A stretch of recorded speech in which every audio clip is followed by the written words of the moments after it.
부처의 편지 채널에 오신 여러분, 마음 깊이 따뜻하게 환영합니다. 이곳은 지친 삶의 걸음 속에서 조용히 마음을 어루만지는 부처님의 지혜와 자비가 머무는 공간입니다.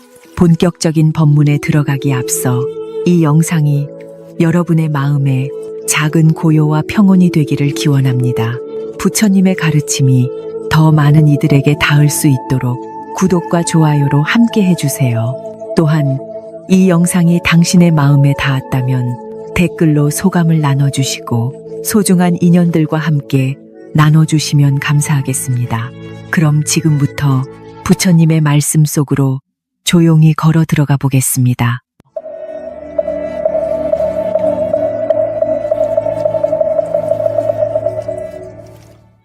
잠들기 전 마음을 내려놓고 싶은 밤이 있습니다. 어디에도 기댈 곳 없을 때, 고요한 위로가 되어주는 한 문장이 필요할 때, 그럴 때 차분하게 이 경전을 들어보세요. 천수경은 1000개의 눈과 손으로 중생을 살피는 관세음보살님의 자비가 담긴 기도입니다. 이 기도는 소원을 이루기 위한 주문이 아니라 삶의 고통을 함께 건너는 조용한 나룻배입니다. 자면서 들어도 좋습니다. 의식 너머로도 이 울림은 스며들어 당신의 내면을 어루만질 것입니다. 그리고 어느 순간 당신의 삶에 보이지 않는 기적 같은 변화가 시작될 것입니다. 이제 천수경의 의미를 함께 따라가 봅니다. 천수경은 관세음보살의 자비를 가장 직접적으로 담아낸 기도문입니다. 단순한 경전이 아니라 마음을 울리는 깊은 울림이 됩니다. 경전은 짧지만 그 안에 담긴 의미는 헤아릴 수 없이 깊고 넓습니다. 천수경을 처음 접하면 낯선 소리로 들릴 수 있습니다. 그러나 그 안에는 수천 년의 염원이 담겨 있습니다. 이 경전을 귀로만 듣지 마십시오. 가슴으로 듣고 마음으로 느껴야 합니다. 천수경은 관세음보살의 위대한 서원을 우리의 삶 속에 불러오는 신비로운 문입니다. 이 경전의 중심에는 신묘장구대다라니가 있습니다. 모든 중생의 고통을 없애겠다는 관세음보살의 서원이 그 다라니 속에 녹아 있습니다. 신묘란 신령스럽고도 오묘하다는 뜻입니다. 인간의 이성으로는 헤아릴 수 없는 경지를 뜻하죠. 장구는 길고 충만하다는 의미이고 다라니는 법을 지니는 말이라는 뜻입니다. 이처럼 신묘장구대다라니는 무한한 자비와 지혜를 함축한 소리이자 진동입니다. 이 다라니는 생각으로 이해하는 것이 아니라 몸과 마음으로 그 울림을 받아들이는 것입니다. 그 울림이 무의식 깊은 곳까지 스며들면 업장이 녹고 고통의 실타래가 풀리기 시작합니다. 천수경을 읽는다는 것은 단지 문장을 낭독하는 것이 아닙니다. 관세음보살의 서원에 마음을 실어 그 뜻을 되새기는 수행입니다. 관세음보살은 1000개의 손과 눈으로 세상의 고통을 바라보며 도우려는 존재입니다. 그 손은 괴로움에 빠진 이를 건져 올리는 손이고 그 눈은 숨은 아픔까지 꿰뚫어보는 자비의 눈입니다. 이 경전을 듣는 순간 당신의 고통도 그 눈에 닿게 됩니다. 그리고 그 손이 당신의 삶에 닿기 시작할 것입니다. 그러니 자기 전에 이 경전을 듣고 가만히 마음을 내려놓으십시오. 무언가를 이해하려 하지 말고 그저 맡기듯이 흐름에 따라가십시오. 자면서 들으셔도 좋습니다. 마음이 편안해지고 생각이 가라앉는 그 순간 경전은 더 깊이 당신 안에 들어올 것입니다. 그렇게 천천히 그러나 확실하게 당신의 삶은 변화하기 시작할 것입니다. 천수경의 중심에는 한 분의 보살님이 계십니다. 관세음보살. 세상의 모든 소리를 들으시고 고통받는 모든 존재에게 도움의 손길을 내미는 분입니다. 이름에도 그 뜻이 담겨 있습니다. 관은 바라본다는 뜻이고 새는 세상, 음은 소리입니다. 즉 세상의 소리를 들으시는 분, 그 고통을 외면하지 않고 마음 깊이 바라보며 따뜻하게 안아주는 분입니다. 부처님은 이렇게 말씀하셨습니다. 타인의 괴로움을 나의 일처럼 여기는 마. 그것이 바로 자비이다. 관세음보살은 그 자비를 실천하기 위해 1000개의 손과 눈을 지니셨다고 전해집니다. 이 말은 신비한 능력을 뜻하는 게 아닙니다. 모든 방향에서 고통을 바라보고 도움을 주고자 하는 그 깊은 마음을 형상으로 나타낸 것입니다. 1000개의 손은 누군가를 일으켜 세우기 위한 손이고 1000개의 눈은 세상의 아픔을 놓치지 않기 위한 눈입니다. 그 손은 벌을 주기 위한 손이 아니고 그 눈은 판단하기 위한 눈이 아닙니다. 도와주는 손, 이해하려는 눈입니다. 우리가 이 보살님을 떠올리며 기도한다는 것은 도와달라는 마음뿐 아니라 그 따뜻한 손 하나 내 마음속에도 피어나기를 바라는 일입니다. 관세음보살, 관세음보살. 그 이름을 부르는 순간 내 마음의 결도 조금씩 부드러워지기 시작합니다. 이기심이 내려가고 누군가의 고통이 나의 일처럼 느껴지기 시작합니다. 관세음보살을 염하는 힘입니다. 이것이 바로 그분의 이름을 반복해서 부르면 내 안에도 그 마음이 조금씩 깃듭니다. 어느 날엔 누군가를 쉽게 미워하던 마음이 조금 멈추기도 하고 다른 날엔 지하철에서 지친 사람에게 조용히 자리를 내주는 손이 나도 모르게 나가기도 합니다. 이러한 변화는 하루아침에 이루어지지 않지만 기도를 통해 조금씩 그러나 확실하게 우리 안에 뿌리를 내립니다. 그리고 우리는 그분의 큰 서원을 기억합니다. 모든 중생이 괴로움에서 벗어나기 전에는 나 홀로 해탈하지 않겠습니다. 그 맹세는 얼마나 깊고 넓은 마음인지 말로 다 표현할 수 없습니다. 하지만 그 마음을 떠올리고 그 길을 조금이라도 따라가겠다고 다짐하는 것, 그것이 이 경전을 읽는 이유입니다. 기도는 나 하나만을 위한 것이 아닙니다. 기도는 내가 닿을 수 없는 사람들의 고통을 향해 마음을 내미는 일이기도 합니다. 오늘 이 기도가 나를 위해서도 세상을 위해서도 따뜻한 울림이 되기를 진심으로 바랍니다. 그리고 그 울림이 지금 이 순간 당신의 마음속에서 작게라도 퍼지고 있다면 그것으로 이미 하나의 수행이 시작된 것입니다. 기도를 시작하며 우리는 짧은 진언을 반복합니다. 그중 하나가 옴 남모바라야 사바 라는 구절입니다.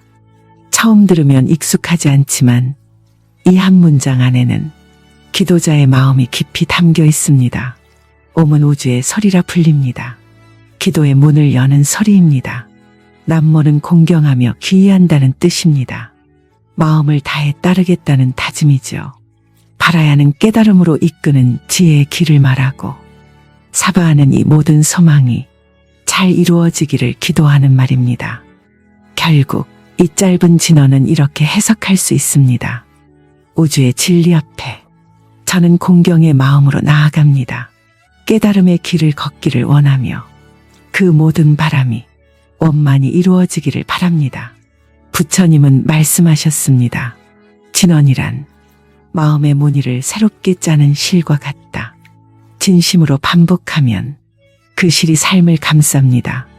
진언은 단지 외우는 말이 아닙니다. 그 소리를 내는 순간 마음의 흐름이 바뀝니다. 내면의 방향이 바뀌는 것입니다. 다음으로 이어지는 진언은 조금 더 길고 많은 의미를 담고 있습니다. 옴마모가 바이로차나 마하무드라 마니 파드마 즈바라 프라바르타야 훔. 이 구절은 비로자나불의 지혜와 자비를 기도자에게 불러오는 진언입니다. 비로자나불은 우주 전체를 밝히는 부처님입니다. 모든 존재에게 빛과 같은 지혜를 나누어 주시는 분이죠. 아모가는 헛되지 않다는 의미이고 마하무드라는 위대한 깨달음의 흔적, 진실한 도장의 의미입니다. 마니는 보석, 파드마는 연꽃, 모두 깨달음의 상징입니다. 즈바라 프라바르타야 훔은 이 깨달음의 에너지가 세상으로 널리 퍼지기를 바라는 기도입니다. 말이 어렵게 들릴 수도 있습니다. 하지만 하나하나 의미를 새겨보면 결국 이 진원은 이렇게 말하고 있습니다. 모든 괴로움이 헛되지 않게 이 지혜와 자비가 내 마음 안에 깃들기를, 그리고 그 힘이 세상에도 전해지기를. 이 진원은 기도자의 마음에 작은 등불을 켜줍니다. 눈에 보이지는 않지만 매번 들을 때마다 그 등불은 조금씩 더 밝아집니다. 부처님은 이렇게 말씀하셨습니다. 지혜는 말에서 오지 않는다. 침묵 속에서 밝아온다. 진언은 의미를 완전히 이해하지 못해도 괜찮습니다. 중요한 것은 그 소리를 마음에 담는 일입니다. 기도자는 이 진언들을 통해 자신의 업을 씻고 또 하루를 맑히고 어둠 속에서도 방향을 잃지 않게 됩니다. 이제부터 하나하나의 소리가 기도가 되고 하나하나의 기도가 당신의 삶에 닿을 것입니다. 오늘도 그 울림을 가슴 깊이 담아보며 다음 구절로 마음을 이어가 봅니다. 기도가 깊어질수록 우리는 관세음보살님의 이름을 더 자주 더 간절하게 부르게 됩니다.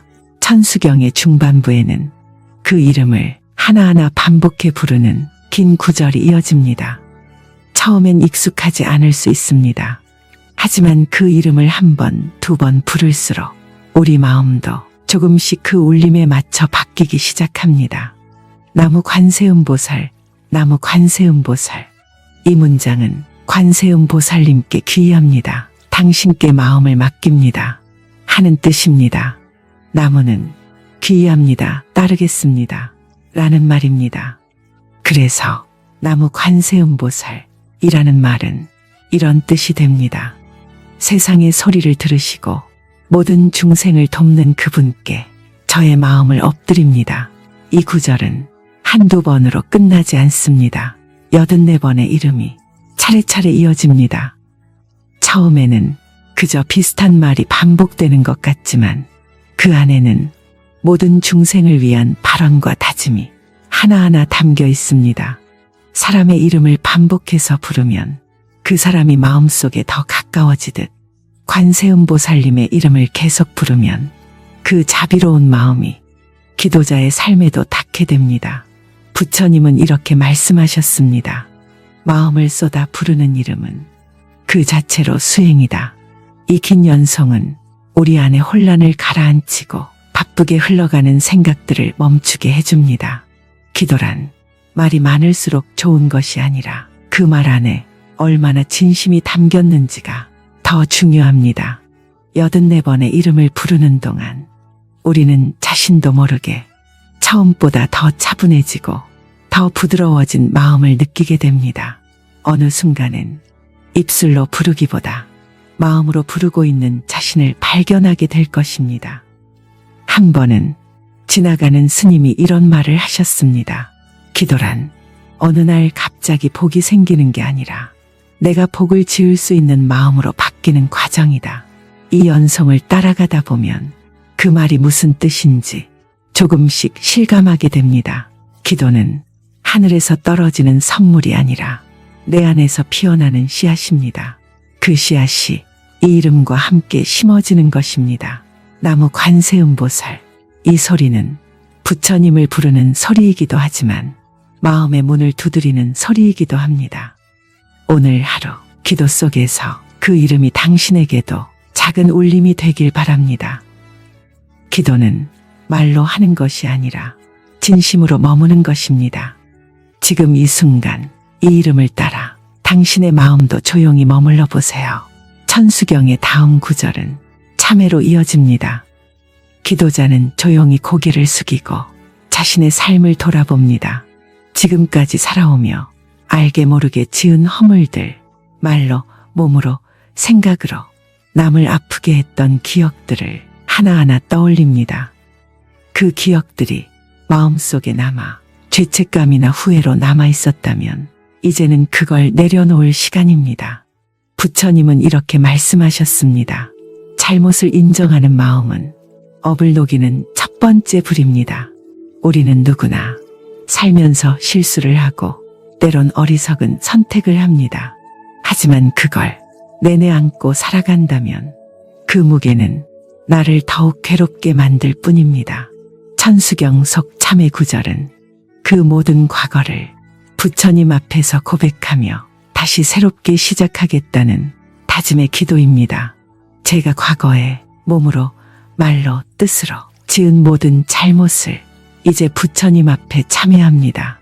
이 문장은 벌을 구하는 고백이 아닙니다. 회복을 위한 다짐이며 스스로를 정화하는 선언입니다. 우리는 이 기도를 통해 자신을 더 이상 비난하지 않기로 결심합니다. 대신 깨달음의 길로 돌아가겠다는 마음을 다시 세웁니다. 기도란 자신을 탓하는 시간이 아니라 자신을 다시 일으켜 세우는 시간입니다. 지나온 삶을 부정하는 것이 아니라 그 삶 위에 새로운 하루를 쌓아가는 일입니다. 그래서 이 참회는 가장 깊고 고요한 수행입니다. 어떤 날은 참회의 기도를 하며 눈물이 날 수도 있습니다. 왜 그랬을까? 왜 그러지 말았어야 했는데 하는 자책이 밀려올 수도 있습니다. 그럴 땐 자신을 탓하지 말고 이렇게 생각해 보세요. 그래도 내가 지금 그 잘못을 돌아보고 있구나. 이제는 더 바르게 살고 싶구나. 그 마음이 이미 수행입니다. 부처님은 또 이렇게 말씀하셨습니다. 어제는 바꿀 수 없지만 오늘은 어제를 밝히는 등불이 될 수 있다. 우리는 이 기도 속에서 자신의 어두운 마음을 인정하고 그 위에 등불을 켭니다.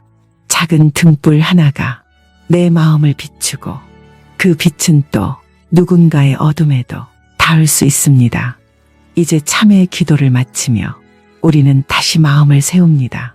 오늘 하루 더 맑게, 더 따뜻하게 살겠다는 다짐과 함께 다음 구절로 이어집니다. 참회를 마친 마음은 한결 가벼워집니다. 돌이킬 수 없는 과거는 그대로 두고 지금부터 어떻게 살아갈지를 묻는 시간입니다. 천수경의 다음 구절은 그 다짐을 담고 있습니다. 이제 저는 깨달음의 길을 걷겠습니다. 더 이상 헛된 욕심에 머물지 않고 자비와 지혜의 길로 나아가겠습니다. 이 다짐은 거창한 선언이 아닙니다. 아침에 눈을 뜰 때, 누군가에게 웃어줄 수 있을 때, 작은 인내를 해낼 수 있을 때, 그 마음 하나가 깨달음의 길을 닦는 한 걸음입니다. 부처님은 말씀하셨습니다. 깨달음이란 특별한 일이 아니다. 순간순간 바른 마음으로 사는 것, 그것이 곧도다. 우리는 완전한 존재가 아닙니다. 때때로 실수하고 때때로 흔들립니다. 하지만 그런 순간에도 다시 일어서는 힘을 기를 수 있습니다. 그게 바로 수행입니다. 기도란 내가 더 나은 사람이 되기 위한 내면의 씨앗을 심는 일입니다. 오늘 하루 남을 탓하기보다 한 번쯤 더 이해하려는 마음, 조금 더 부드러운 말투, 하루 한 번 누군가를 위해 조용히 빌어주는 순간, 이 모든 것이 기도의 연장입니다. 천수경은 이제 그 마음을 넓히기 시작합니다. 나 하나의 기도에서 시작된 울림이 가족에게, 이웃에게, 그리고 이 세상 모든 존재에게 흐르기를 바라는 마음으로 번져갑니다. 모든 중생이 괴로움에서 벗어나기를, 아픔이 치유되기를, 삶의 방향이 맑아지기를, 이 기도는 단지 말로만 하는 게 아닙니다. 마음속에 그 이미지를 떠올려 보는 것, 고통 속에 있는 누군가가 조금은 편안해지는 모습을 상상해 보는 것, 그 상상은 그 자체로 치유가 됩니다. 부처님은 또 이렇게 말씀하셨습니다. 자비는 멀리 있는 마음이 아니라 지금 여기에서 너와 내가 함께 살아가는 방식이다. 기도는 멀리 있지 않습니다. 오늘 나의 일상 속에 이미 함께 있습니다. 따뜻한 눈빛 하나, 내어준 자리 하나, 참은 말 한마디, 그 모든 순간들이 기도입니다. 이제 우리는 그 마음으로 기도를 이어갑니다. 다음 구절은 그 울림을 더욱 멀리, 더욱 깊게 흘려보내는 다짐으로 이어집니다. 기도가 깊어질수록 우리는 점점 나 자신만을 위한 기도를 넘어서게 됩니다. 처음에는 내 괴로움이 사라지기를 바라며 시작했지만 어느 순간부터는 타인의 괴로움도 함께 떠오릅니다. 그 사람을 위해 기도하게 됩니다. 가까운 가족, 멀리 있는 친구, 그리고 이름도 모르는 누군가, 그 모두를 향해 자비의 마음을 흘려보내게 됩니다. 천수경의 후반부는 이러한 회향의 기도, 즉 기도의 공덕을 세상에 다시 돌려보내는 다짐으로 이어집니다. 이 기도로 인해 생긴 모든 좋은 힘이 나에게만 머물지 않고 세상 모든 중생에게 전해지기를, 이것이 회향입니다. 부처님은 말씀하셨습니다. 참된 기도는 나의 복을 세상의 빛으로 돌리는 것이다. 기도를 하며 내 안에 생긴 평온함, 그 잔잔한 맑음이 혼자만의 것이 아니라 세상과 나누고 싶은 감정이 될 때, 그 순간이 기도의 완성입니다. 천수경은 그 완성을 위해 기도자의 마음을 점점 더 넓은 곳으로 이끕니다. 나는 이제 모든 존재가 해탈하길 바랍니다.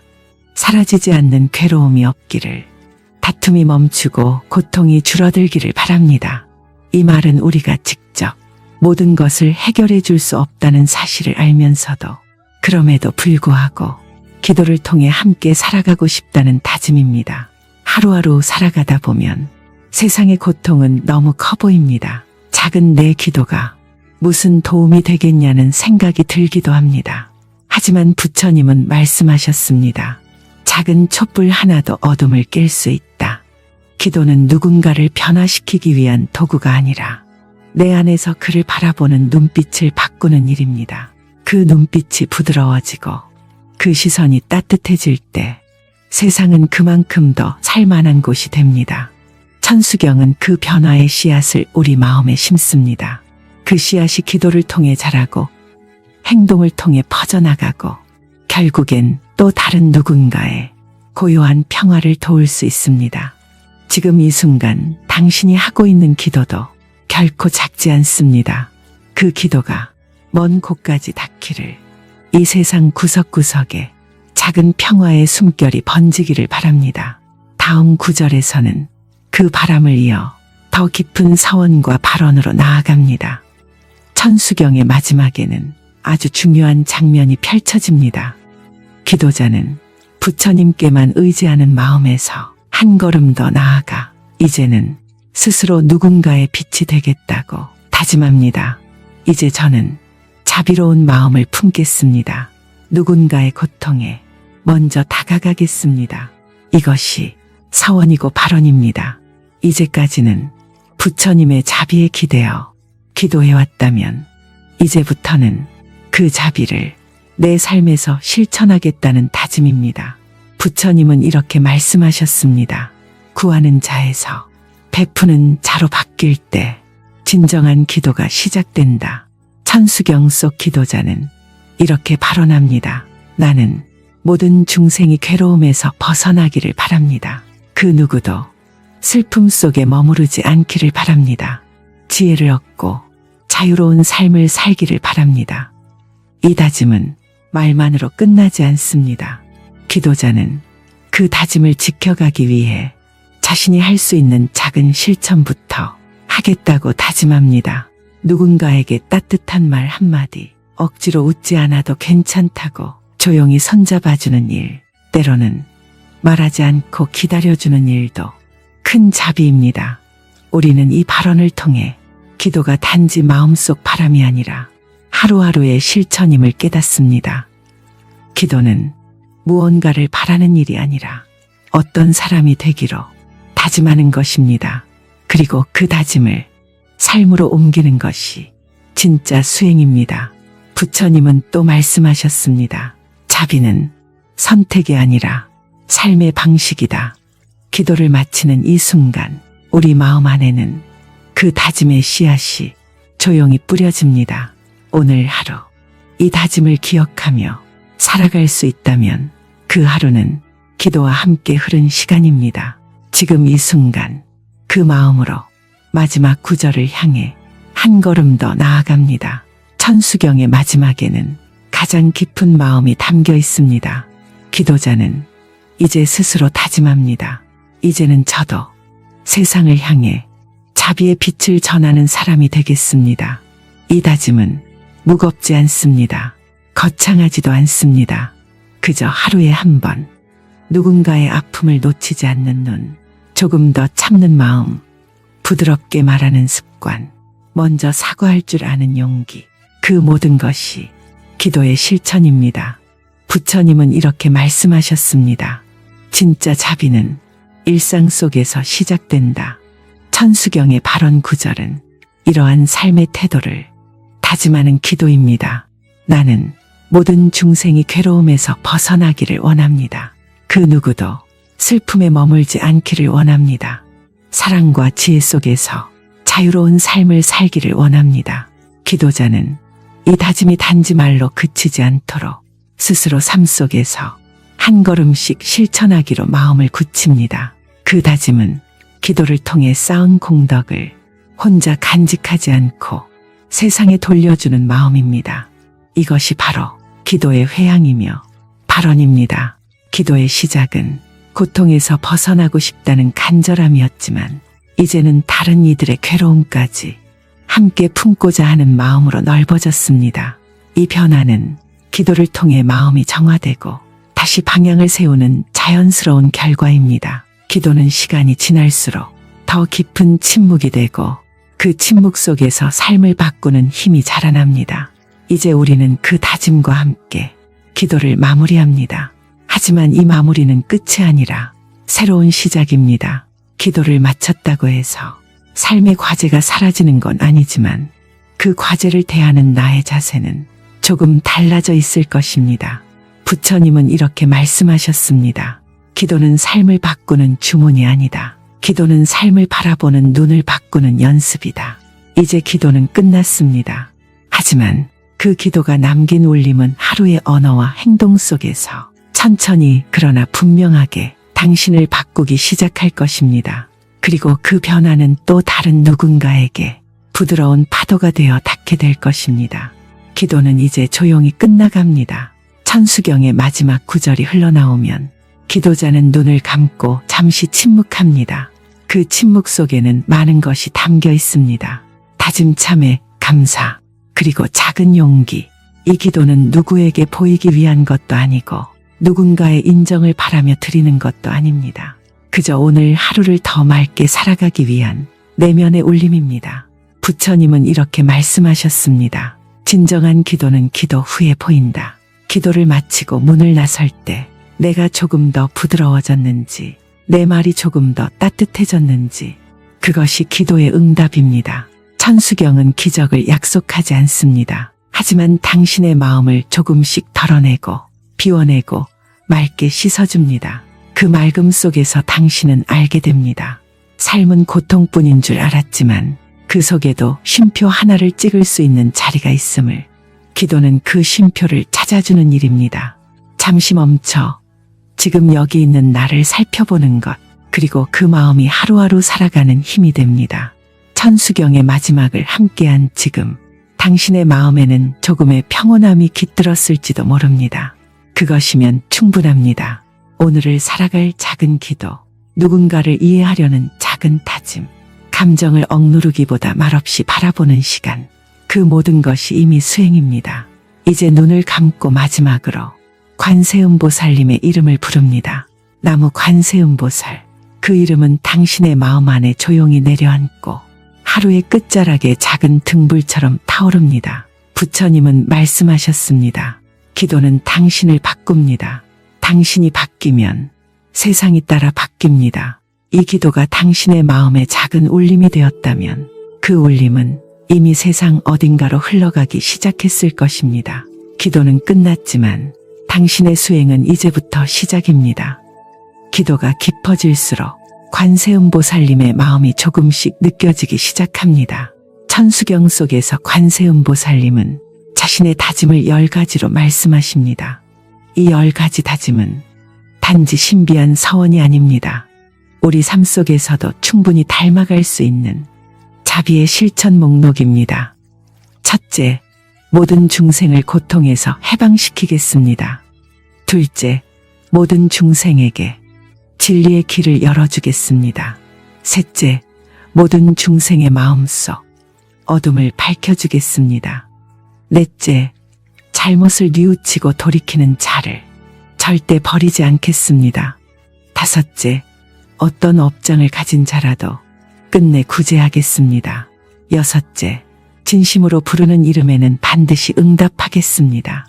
일곱째, 기도자의 소망을 지혜롭게 인도하겠습니다.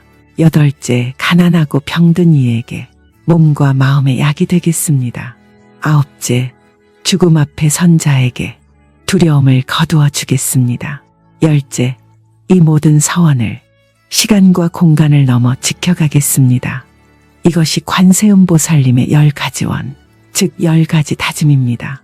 부처님은 이렇게 말씀하셨습니다. 도량은 넓게 서원하되 실천은 오늘 한 걸음에서 시작하라. 기도자는 이 보살님의 서원을 들으며 자신도 하나라도 따라가 보고 싶다는 마음을 냅니다. 오늘 내가 누군가의 괴로움을 알아차릴 수 있다면 그 한 걸음으로도 충분합니다. 이 다짐은 부처님의 자비를 말이 아닌 삶의 방식으로 옮기겠다는 약속입니다. 우리는 알게 됩니다. 기도란 마음을 비우는 일인 동시에 무언가를 채우는 일이라는 걸요. 그 채움이 자비라면 이 하루는 기도 속에서 살아가는 하루입니다. 지금 이 순간 그 다짐 하나를 마음속에 조용히 품고 다음 발언으로 나아갑니다. 기도자는 이제 조금 더 깊은 눈으로 세상을 바라보기 시작합니다. 관세음보살님의 가장 위대한 서원은 단지 괴로움을 없애주는 것이 아닙니다. 그 괴로움을 있는 그대로 바라보고 외면하지 않는 것입니다. 부처님은 이렇게 말씀하셨습니다. 고통을 멀리하려 하지 말고 그 안에서 마음을 길러라. 우리의 삶에도 고통은 끊임없이 찾아옵니다. 사랑하는 사람을 잃거나 몸이 아프거나 인생이 뜻대로 흘러가지 않을 때 우리는 스스로를 닫아버리기 쉽습니다. 하지만 그 순간 관세음보살님은 천개의 눈으로 그 고통을 바라보고 계십니다. 눈을 돌리지 않고 도망치지도 않고 그저 가만히 고통의 옆에 앉아 계십니다.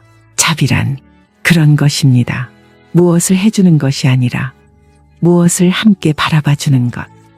말을 하지 않아도 고통받는 사람의 곁에 조용히 있어주는 것. 그 마음이 기도자의 마음에 조금씩 자라나기 시작합니다.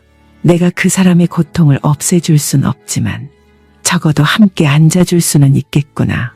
그의 눈을 피하지 않고 그 마음을 살펴볼 수는 있겠구나. 이런 마음이 기도를 통해 자라납니다. 기도는 삶의 모든 아픔을 없애주는 주문이 아니라 그 아픔 앞에 도망치지 않을 힘을 키워주는 길입니다. 오늘도 누군가는 삶의 벼랑 끝에 서 있습니다. 말할 수 없는 고통 속에서 조용히 울고 있을지도 모릅니다.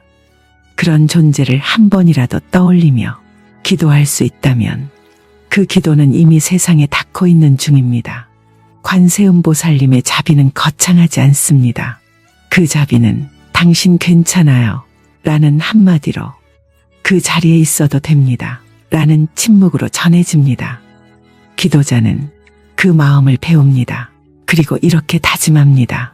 누군가가 괴로움 속에 있을 때 내가 침묵하지 않기를, 내가 그 자비의 눈으로 세상을 바라볼 수 있기를. 지금 이 순간 당신의 기도도 그 다짐과 함께 더 깊어지고 있을지 모릅니다. 자비는 멀리 있는 것이 아닙니다. 지금 여기 당신의 눈빛과 말 한마디에 이미 깃들어 있습니다. 기도자는 점점 깨닫기 시작합니다. 기도란 그저 말하는 것이 아니라 소리 그 자체로 마음을 닦는 일이라는 것을 천수경의 구절들은 하나같이 소리를 내어 읽습니다. 그 낭독의 순간 기도자는 듣습니다. 자신의 소리, 자신의 호흡, 자신의 떨림, 그 모든 것이 기도의 일부가 됩니다. 부처님은 이렇게 말씀하셨습니다. 입으로 외운 소리는 귀로 들어와 마음을 씻는다. 기도자의 마음이 어지러울 때도, 생각이 복잡할 때도 소리를 내어 진언을 반복하면 조금씩 고요가 찾아옵니다. 그 고요는 억지로 만들어내는 것이 아니라 울림 속에서 저절로 생기는 것. 기도란 나를 치유하는 소리의 길입니다. 때로는 그 말뜻조차 다 이해하지 못해도 괜찮습니다. 중요한 건 그 소리가 기도자의 마음을 어떻게 움직이는가, 그 파동이 몸 안에서 어떻게 울리는가입니다. 천수경에 나오는 다란이, 즉 불보살의 이름과 진언들은 그 하나하나가 마음속 업장을 태우는 불꽃과도 같습니다. 업장이라 함은 오랜 시간 동안 마음속에 쌓여온 어두운 기운입니다. 후회, 미움, 원망, 두려움, 그 모든 감정은 내가 붙잡고 있는 고통의 그림자입니다. 그 그림자를 한 번에 지우는 방법은 없습니다. 하지만 기도 소리를 한 번, 두 번 따라하며 매일 마음으로 불러보면 그 그림자도 조금씩 흐려지기 시작합니다. 기도자는 자신의 소리를 들으며 알게 됩니다. 나는 지금 그림자를 밀어내고 있는 것이 아니라 그림자를 품고 빛 속으로 데려가고 있구나. 이것이 기도의 힘입니다. 말이 많아지는 시대일수록 우리는 침묵을 두려워합니다. 하지만 기도자는 압니다. 말의 끝에서 비로소 시작되는 소리가 있다는 것을. 진언은 그런 소리입니다. 그 의미를 다 아는 것보다 그 소리의 마음을 얻는 것이 더 중요합니다. 그렇게 기도자는 말로써 침묵을 연습하고 소리로써 자신의 마음을 다독입니다. 이제 우리는 그 울림을 따라 더 깊은 수행의 길로 나아갑니다. 그 길은 말이 멈춘 그 자리에서 비로소 시작됩니다. 천수경의 중심에는 하나의 긴 주문이 흐릅니다. 기도자는 그 구절들을 조용히 따라하며 문득 마음속에서 따뜻한 기운이 피어나는 걸 느낍니다. 이 주문은 신묘장구다란이라고 불립니다. 뜻은 어렵게 느껴지지만 그 정신은 단순합니다. 조건 없이 모든 존재를 돕고자 하는 마음, 누구든 어디서든 무엇을 했든 상관없이 그 마음 하나로 모든 괴로움을 덜어주겠다는 크고도 부드러운 약속. 부처님은 이렇게 말씀하셨습니다. 차별 없는 자비는 세상 어디에든 닿는다. 기도자는 이 다란이를 하루에도 수십 번 읊습니다. 그때마다 말의 뜻을 이해하려 애쓰기보다 그 말에 담긴 의도와 마음을 느껴보려 합니다. 이 진언의 힘은 문자에서 오지 않습니다. 그 울림이 기도자의 마음속 가장 연약한 부분에 닿을 때 마치 따뜻한 물이 얼어붙은 마음을 스며들 듯 천천히 퍼져나갑니다. 신묘장구다란이는 누군가를 선택하지 않습니다. 죄 많은 자도, 좌절한 자도, 길을 잃은 자도 다 품습니다. 그 어떤 공덕이 없어도, 그 어떤 자격이 없어도 그저 마음을 열기만 하면 닿을 수 있는 길입니다. 기도자는 문득 이해하게 됩니다. 나는 지금 누군가의 도움이 필요한 사람이자 누군가에게 도움이 될 수 있는 사람이다. 진언은 그 마음을 잊지 않게 해줍니다. 그 마음이 삶을 가볍게 하고 사람을 부드럽게 합니다. 기도자의 얼굴이 조금씩 편안해집니다. 목소리가 낮고 부드러워집니다. 이 다란이는 하루아침에 기적을 일으키는 게 아닙니다. 하지만 기도자가 반복하여 읊을 때마다 조금씩 달라지는 내면의 파동을 만들어냅니다. 그 파동은 기도자의 삶을 돌아보게 하고 조금 더 선한 선택을 하게 합니다. 이것이 신묘장구다란이의 힘입니다. 외우는 게 중요한 것이 아니라 그 다짐이 기도자의 하루 속에 스며드는 것이 중요합니다. 이제 우리는 그 다짐을 마음에 담고 다시 하루를 살아가러 갑니다. 기도자는 이제 생각합니다. 나는 이 다란이를 어떻게 살아낼 수 있을까? 신묘장구다란이는 단지 외우는 주문이 아닙니다. 그 속에 담긴 자비와 다짐이 내 삶의 말과 행동에 스며들 때 그 다란이는 비로소 살아있는 수행이 됩니다. 부처님은 말씀하셨습니다. 입으로 외우는 자비는 소리일 뿐이다. 몸으로 실천할 때 그것은 빛이 된다. 기도자는 그 빛을 따라가고 싶습니다. 조금 더 부드럽게 말하고 조금 더 천천히 걷고 조금 더 따뜻하게 바라보는 것. 그 모든 행동이 기도에서 시작된 작은 실천입니다. 어떤 날은 기도가 잘 되지 않는 날도 있습니다. 말이 헛나오고 잡념이 많고 기도가 공허하게 느껴지는 날도 있습니다. 하지만 그런 날조차 그저 기도하려는 마음을 낸 것만으로 이미 수행은 시작된 것입니다. 기도자는 자신에게 말합니다. 기도는 완벽해야 하는 것이 아니라 계속 이어져야 하는 것이다. 마음이 무너지는 날도, 속이 복잡한 날도 기도의 소리 하나로 자신을 붙잡을 수 있다면 그 하루는 이미 수행입니다. 진언은 내 삶을 바꾸는 주문이기보다는 삶을 바라보는 눈을 천천히 바꿔가는 연습입니다. 기도자는 이제 그 눈으로 다시 일상을 바라봅니다. 소란한 길거리, 복잡한 관계, 끊임없는 문제들 속에서도 한 줄 다란히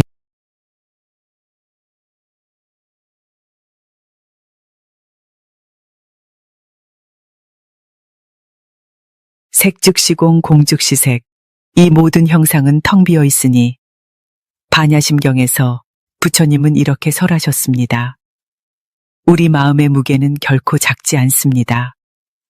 그런데 그 무게를 짊어지고 사는 우리는 그 마음이 어디에서 생겨났는지를 자주 묻지 않습니다. 오늘 나눌 이야기는 바로 그 질문의 시작입니다. 부처님께서는 왜 공을 제대로 알면 인생이 쉬워진다고 말하셨을까요? 반야심경에서 가장 널리 알려진 이 경구, 색즉시공, 공즉시색, 많은 분들이 외우고 또 자주 듣지만 이 말이 삶에서 어떤 역할을 해야 하는지는 모호하게 느껴집니다. 어떤 이는 이 말을 철학이라고 하고 어떤 이는 관념적인 경지라 말합니다. 그러나 부처님께서 이 말씀을 남기신 이유는 단 하나였습니다. 괴로움에서 벗어나게 하기 위해서입니다. 괴로움이 오는 근원은 형상에 머무는 데 있고 그것이 공이 아님을 모르기 때문에 우리는 끊임없이 묶이고 고통받습니다. 색이란 눈앞에 보이는 모든 것, 즉 형상입니다. 집도, 돈도, 자식도, 내 몸도, 내 감정도, 이름도, 기억도 모두 색입니다. 그 모든 것이 사실은 공하다는 것을 안다면 우리는 지금처럼 얽히지 않습니다. 공이란 없다는 뜻이 아닙니다. 실체가 고정돼 있지 않다는 뜻입니다. 색즉시공이란 말은 단지 형상이 비었다는 선언이 아니라 그 형상이 사실은 우리 마음이 붙잡고 만든 가짜라는 것을 밝히는 지혜의 말입니다. 한 어머니가 있었습니다. 아들이 30이 넘도록 결혼도 하지 않고 직장도 옮겨 다니며 제대로 자리 잡지 못하자 그녀는 매일 밤 잠을 이루지 못했습니다. 왜 내 아들은 저렇게밖에 못 사나 하는 생각이 머릿속을 떠나지 않았고 그것은 어느덧 아들에 대한 걱정이 아니라 자신의 불행한 운명처럼 느껴지기 시작했습니다. 그러나 어느 날 사찰에서 한 노보살님이 그녀에게 말했습니다. 자식이란 색이에요. 내가 붙잡는 형상이지 실제는 아니에요. 그녀는 처음엔 이해하지 못했지만 몇 날 며칠을 반야심경을 염송하면서 눈물로써 그 말을 받아들였습니다. 내가 만든 아들의 형상에 내가 고통받았구나. 그날 이후 그녀의 얼굴은 참으로 달라졌습니다. 자식은 그대로인데 어머니의 집착이 비워지니 마음이 가벼워졌던 것입니다. 우리가 괴로워하는 대부분의 일은 실제가 아니라 형상 때문입니다. 누군가 나를 무시하는 것 같다는 생각, 이 집에서 이렇게 살아선 안 된다는 판단, 지금 내 삶은 너무 늦었다는 결론, 모두 마음이 만들어낸 형상입니다. 그 형상은 실제가 아닙니다. 그런데 우리는 그것을 실제라 믿고 두려워하고 분노하고 매달립니다. 반야심경은 이렇게 말합니다. 공즉시색. 다시 말해 공도색이라는 뜻입니다. 그러니 그 형상이 꼭 사라져야만 자유로워지는 것이 아니라 그것이 공이라는 사실을 보는 순간 이미 자유는 시작된 것입니다. 이 말을 실제 삶에 적용해 보면 어떨까요? 예를 들어 자식이 공부를 못한다고 합시다. 부모는 걱정합니다. 그런데 공을 아는 사람은 이렇게 바라봅니다. 지금 아이가 겪는 이 시기도 언젠가는 지나간다. 실체가 아니라 흐름이다.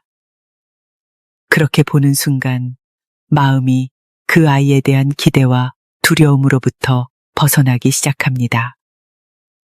자식에 대한 사랑은 여전히 있지만 그것은 집착이 아닌 함께 머무는 따뜻한 연민으로 바뀝니다.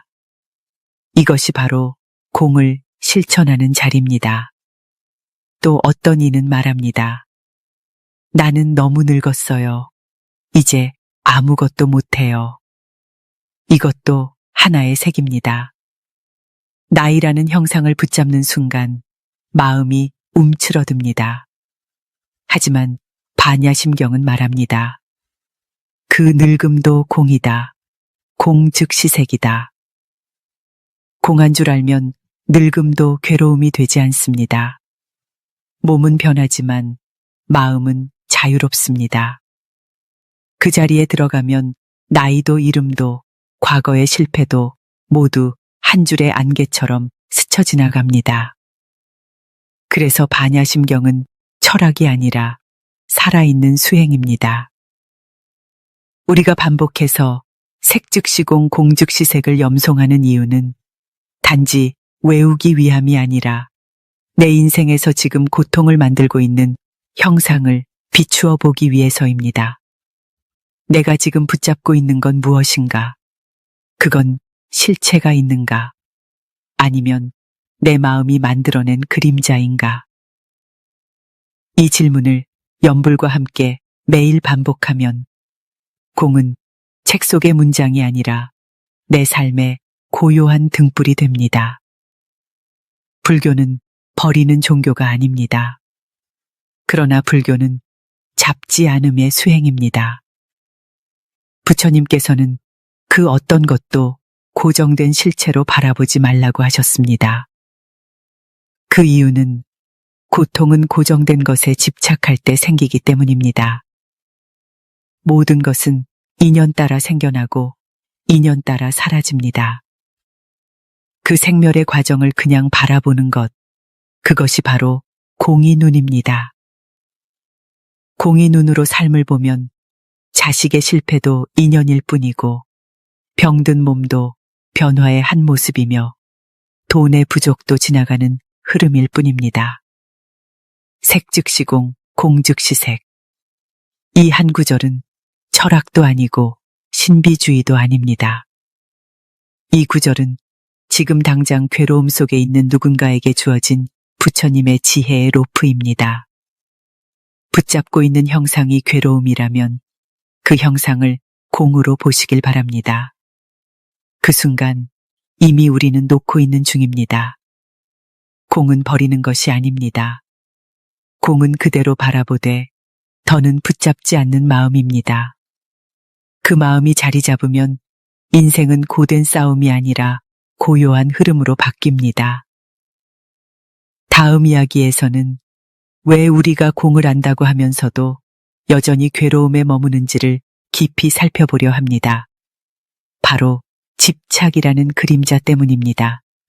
그것이 공을 가리고 있는 주범입니다. 두 번째 이야기를 통해 그 실체를 함께 들여다보겠습니다.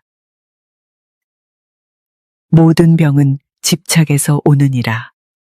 누군가 떠나간 뒤에도 우리는 그 사람의 그림자를 마음속에 붙들고 살아갑니다.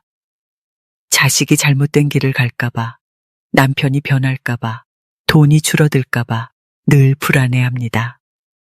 그런데 정작 그 걱정의 실체가 무엇인지 깊이 들여다본 적 있으신가요? 마음속에는 늘 어떤 그림자가 있습니다. 바로 집착이라는 그림자입니다. 그리고 그 집착이야말로 공을 가리는 가장 두꺼운 장막입니다. 유마거사께서는 병든 몸으로도 부처님과 보살들을 향해 담대한 법문을 전했습니다. 제자들이 그 병의 원인을 물었을 때 유마거사는 단호히 말했습니다. 모든 병은 집착에서 오느니라. 육신의 병도, 마음의 병도, 인연의 갈등도 그 뿌리를 찾아가면 결국 내가 이래야 한다는 고정된 마음, 즉 집착에서 비롯된다는 뜻입니다. 한 노스님이 한 말씀이 떠오릅니다. 제일 무거운 짐이 뭔지 아느냐? 마음속에서 내려놓지 못한 생각이다. 그 생각은 곧 집착입니다. 자식은 이래야 한다. 나는 이런 모습이어야 한다. 사람들은 나를 이렇게 봐야 한다. 그 모든 기준은 사실 세상이 준 것도 진리도 아닙니다. 내가 만든 틀일 뿐입니다. 그러나 우리는 그 틀을 진실로 믿고 살아갑니다. 그 믿음은 곧 고통이 됩니다. 어느 날 한 보살님이 절에 찾아왔습니다. 남편과 수년째 갈등 중인데 도무지 이해가 되지 않는다고 했습니다. 남편은 자기 생각만 하고 아내의 고생은 보지 못한 채 늘 핑계와 변명만 한다는 겁니다. 그녀는 말했습니다. 이렇게 살아선 안 되잖아요. 사람이 저렇게 무심할 수 있나요? 저는 조용히 물었습니다. 그분이 어떤 사람이기를 바라시나요? 그녀는 말했습니다. 적어도 남편이라면 내 마음을 좀 알아줘야죠. 그게 맞는 거잖아요. 저는 조용히 한 구절을 전했습니다. 집착이 괴로움의 이름이란 걸 아십니까? 지금 보살님이 붙들고 있는 것은 남편이 아니라 남편에 대한 기준입니다. 그날 이후 그녀는 매일 관세음 보살을 염송하며 내가 만든 기준이라는 환상에서 서서히 걸어 나오기 시작했습니다. 이처럼 우리는 사람을 붙드는 것이 아닙니다. 사실은 그 사람에 대한 기대를 붙드는 것입니다. 그 기대가 깨질 때 우리는 분노하고 실망하고 아프다고 느낍니다. 그러나 부처님은 그런 마음을 병이라 하셨습니다. 왜냐하면 그것은 진짜가 아니기 때문입니다. 공이란 모든 형상이 실체가 없다는 것을 아는 지혜입니다. 집착은 바로 그 실체 없는 형상을 마치 실제인 것처럼 꽉 움켜쥔 상태입니다. 그러니 집착은 곧 무명을 낳고 무명은 괴로움을 낳습니다. 불교에서는 집착을 애착이라 부르기도 합니다. 애착은 애정이 아닙니다. 애정은 상대를 위한 마음이지만 애착은 내 마음이 상대를 붙잡으려는 움직임입니다. 자식이 성공하길 바라는 것도 좋은 부모가 되고 싶은 마음도 사실은 집착일 수 있습니다. 그 집착은 처음엔 사랑의 모양을 하고 있지만 시간이 지날수록 괴로움과 조급함으로 바뀝니다. 내가 원하는 방향대로 흐르지 않으면 우리는 그 사랑이라는 이름 아래에서 상대를 통제하게 됩니다. 그것이 관계의 병이고 수행의 막힘입니다. 부처님께서는 말씀하셨습니다. 잡지 않으면 병이 멈추고 바라보면 업이 끊어진다. 바라본다는 것은 알아차림입니다. 내가 지금 어떤 집착을 붙들고 있는지를 조용히 들여다보는 겁니다. 자식에 대한 기대, 남편에 대한 서운함, 내 건강에 대한 두려움, 돈에 대한 갈증. 그것들이 실제로 내 삶을 망치고 있는 것이 아니라 그것들에 대해 놓지 못하는 내 마음이 괴로움을 만드는 것입니다. 집착은 물처럼 늘 흘러다니는 것이 아니라 한 지점에 걸려있는 덩어리입니다. 그것을 풀어내기 위해서는 반복된 수행이 필요합니다. 염불은 그 중에서도 가장 부드러우면서도 가장 깊은 수행입니다. 염불을 하다 보면 처음에는 자식의 이름이 먼저 떠오르고 다음에는 서운했던 일이 생각나고 그 다음에는 이유 없는 눈물이 흐를 때가 있습니다. 그 모든 흐름은 집착이 녹아내리는 과정입니다. 염불은 집착을 밀어내지 않습니다. 다만 그 집착이 얼마나 허망하고 무거운지를 드러내줍니다. 한 수행자는 이렇게 말했습니다. 처음엔 남편 때문에 괴로워 연부를 시작했는데 몇 달이 지나자 남편이 변한 것이 아니라 내가 변했다는 걸 알았습니다. 그것이 바로 집착이 거치는 자리입니다. 상대는 여전히 그 자리에 있지만 내 마음의 그림자가 사라졌기에 괴로움도 함께 사라진 것입니다. 공은 집착을 없애는 것이 아니라 집착을 투명하게 보는 지혜입니다. 그 지혜가 마음에 자리 잡을 때 우리는 더 이상 흔들리지 않고 머무를 수 있습니다. 자식이 어떤 길을 가든, 남편이 변하지 않든, 돈이 많아지지 않든 상관없습니다. 왜냐하면 그 모든 것은 형상일 뿐이고 나는 그 형상에 얽매이지 않기 때문입니다. 다음 이야기에서는 이름과 역할이라는 틀에서 벗어나는 방법을 나누겠습니다. 우리는 너무 오래 나는 이런 사람이다. 너는 이래야 한다는 이름에 갇혀 살아왔습니다. 세 번째 이야기를 통해 그 이름 없는 자리에서 진짜 나를 만나는 지혜를 함께 나누겠습니다. 제법은 본래 이름이 없으니 이름에 머물지 말지니라. 아버지로서, 아내로서, 혹은 장남으로서 우리는 참 오랫동안 어떤 이름 안에서 살아왔습니다. 세상이 불러준 그 이름, 누군가의 무엇이라는 역할. 처음엔 그 이름이 감사했지만 시간이 지날수록 그 이름은 무게가 되어버렸습니다. 내가 이래도 되나? 이런 모습이 맞나? 끊임없는 비교와 자기 검열은 대개 이름이라는 울타리에서 시작됩니다. 오늘 이야기는 그 이름으로부터 조용히 걸어 나오는 길입니다. 법화경에서는 명확히 말합니다. 제법은 본래 이름이 없으니 이름에 머물지 말지니라. 이 말은 단순히 세속의 이름이나 직책을 말하는 것이 아닙니다. 내 마음속에서 만들어낸 나는 누구다 라는 자기 규정, 그것이 괴로움의 시작이라는 뜻입니다. 우리는 실제보다 더 많은 것을 스스로에게 덧씌웁니다. 나는 착해야 한다. 나는 책임져야 한다. 나는 약하면 안 된다. 그렇게 쌓여가는 이름들은 결국 스스로를 속박하게 됩니다. 한 노보살님은 평생을 시어머니로서, 어머니로서, 아내로서 살아왔습니다. 모두가 그녀를 희생의 화신이라 불렀습니다. 그런데 말년에 암을 진단받고 나서야 이렇게 말했습니다. 이제야 알겠어요. 나는 보살이 아니라 나였어야 했다는 걸. 그녀는 늘 누군가를 위해 살아야 한다는 마음이 수행이라 믿었습니다. 하지만 그 안에는 좋은 사람이어야 한다는 집착이 숨어 있었던 겁니다. 그리고 그 집착이 결국 그녀의 몸을 무너뜨린 것이었습니다. 이름은 편리합니다. 하지만 이름은 늘 기준을 만들고 그 기준은 끊임없이 우리를 옥죄입니다. 착한 딸, 책임감 있는 남편, 헌신적인 부모. 이 모든 이름은 사실 우리를 향한 기대치일 뿐입니다.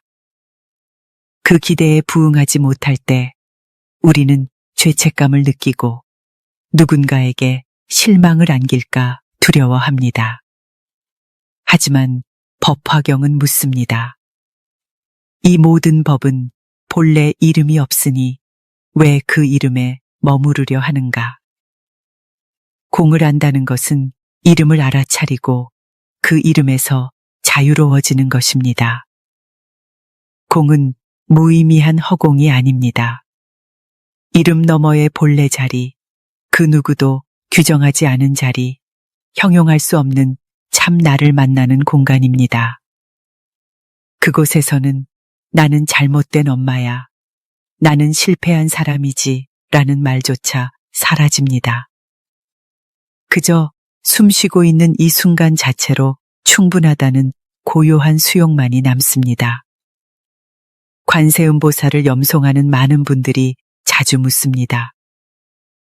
보살님, 저는 자꾸 죄책감이 듭니다. 내가 충분하지 않은 것 같고 아이들에게 떳떳하지 않은 것 같아요.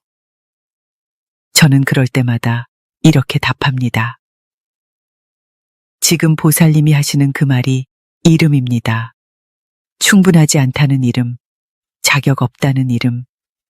그 이름은 사실이 아니라 오래된 감정일 뿐입니다. 그러면 놀랍게도 그 자리에서 울음을 터뜨리는 분들이 있습니다.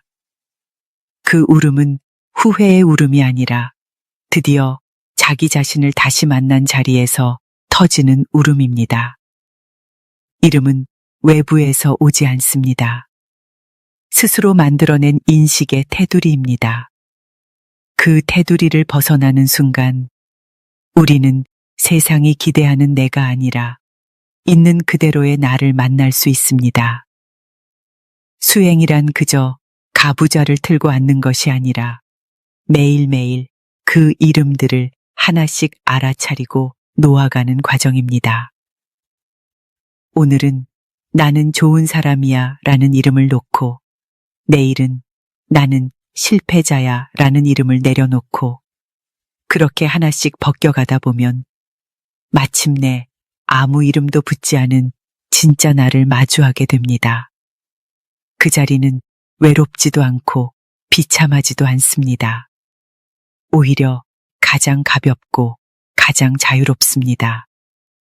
거기엔 비교도 없고 평가도 없습니다. 이름 없는 자리엔 단지 있는 그대로의 생명만이 있습니다. 부처님께서 말하신 공이란 바로 그 자리입니다. 내가 만든 모든 이름을 놓고 형상도 마음도 텅 비어 있는 그 자리에 조용히 머무는 것. 거기서부터 지혜가 나오고 자비가 피어납니다. 어느 수행자가 있었습니다. 그는 늘 자신을 한심한 아들이라 불렀습니다. 젊을 때 부모에게 불효했고 형제들과 다투었고 지금도 혼자 외롭게 산다고 했습니다. 그런데 수년간의 연불 끝에 그는 조용히 말했습니다. 나는 그냥 사람입니다. 이름이 아니라 지금 이 자리에 있는 사람. 그것은 수행의 완성이었습니다. 이제 그는 부모를 생각할 때 슬픔보다 따뜻함이 먼저 떠오른다고 했습니다. 자신의 과거를 생각할 때 분노보다 미소가 먼저 지어진다고 했습니다. 공을 아는 사람은 이름 없이 살아도 단단합니다. 왜냐하면 그 마음에는 정체성이 아니라 진실이 있기 때문입니다. 그 진실은 바람이 불어도 사람들이 뭐라 해도 흔들리지 않습니다. 왜냐하면 그것은 이름 위에 있는 자리, 공의 자리이기 때문입니다. 다음 이야기에서는 공이 시간에도 적용된다는 점을 나누겠습니다. 우리가 과거에 머물고 미래를 걱정하는 이유도 바로 이 이름과 연결돼 있습니다.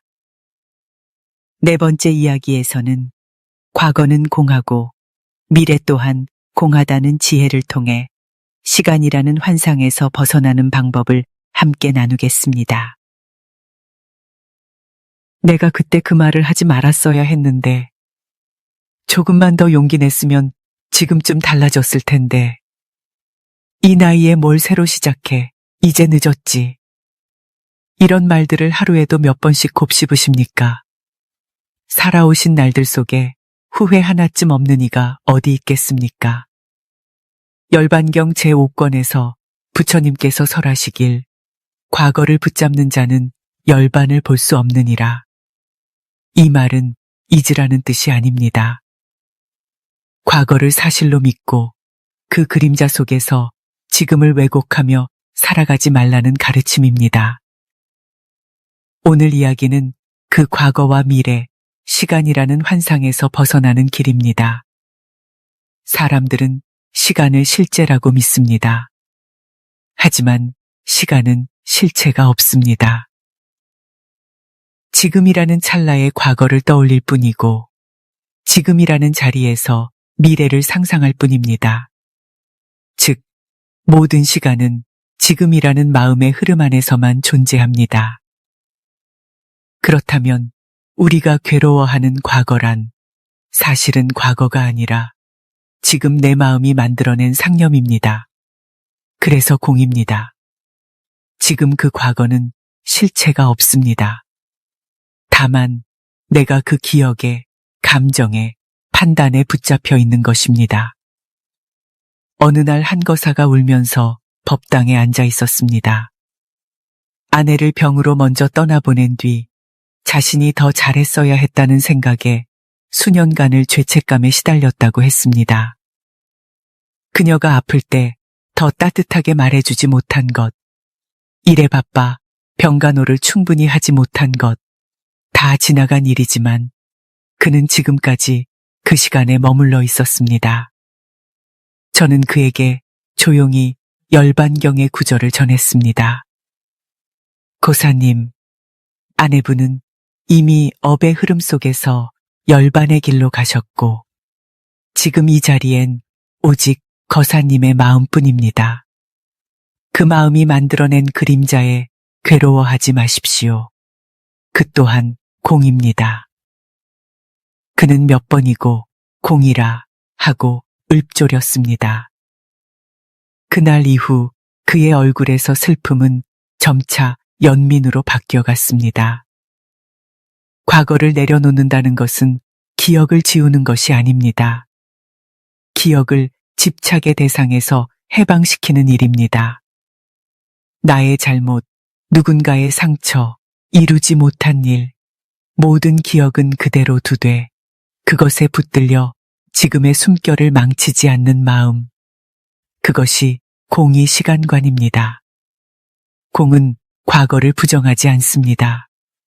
공은 과거가 실체가 아님을 통찰하게 합니다. 마찬가지로 미래 또한 공입니다. 아직 오지 않은 미래를 우리는 실제처럼 여기며 걱정합니다.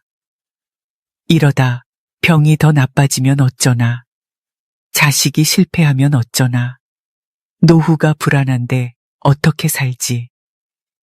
이런 걱정은 하나같이 오지도 않은 그림자에 마음을 빼앗긴 상태입니다. 부처님은 미래에 머무르지 않으셨습니다. 오직 지금 이 순간 호흡하는 자리에서 법을 설하셨습니다. 왜냐하면 진실은 언제나 지금에만 있기 때문입니다. 미래를 향한 불안이 클수록 마음은 현실을 도망칩니다. 수행자는 지금 이 순간에 깨어 있으려는 사람입니다. 관세음 보살을 염할 때 그 한마디 이름 속에 마음을 모으는 것은 바로 그 지금이라는 자리로 자신을 데려오기 위함입니다. 과거도 아니고 미래도 아닌 지금 염불하는 이 순간, 그 자리가 바로 공의 자리요 열반의 문입니다. 어떤 보살님은 늘 자식 걱정에 밤잠을 설쳤습니다. 우리 애는 성격이 너무 예민해서 사회생활을 못할까 봐요. 결혼도 잘못하면 어떡하죠? 저는 물었습니다. 지금 그 아이는 건강합니까? 그녀는 네, 지금은 잘 지내요 라고 말했습니다. 그래서 다시 말했습니다. 그렇다면 지금의 평안을 놓고 아직 오지 않은 그림자와 싸우고 계신 겁니다. 그 걱정은 아직 없습니다. 그것은 실체가 없는 생각, 공입니다.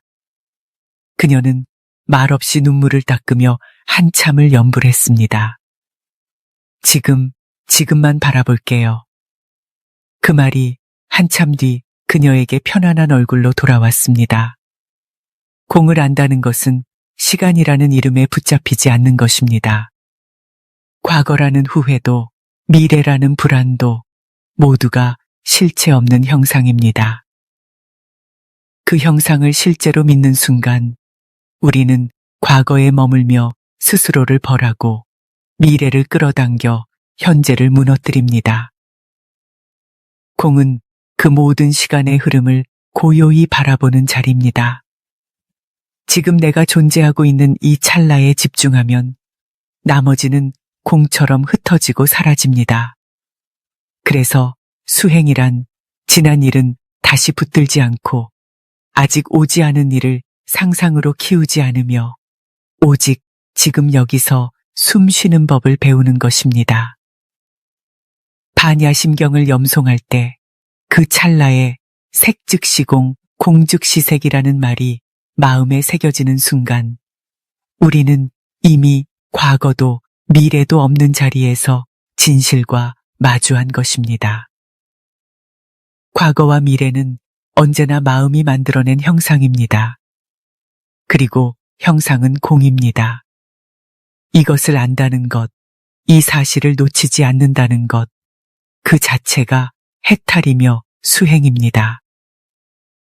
다음 이야기에서는 감정에 휘둘리지 않는 법, 곧 공은 감정의 파도를 잠재운다는 주제로 이어가겠습니다.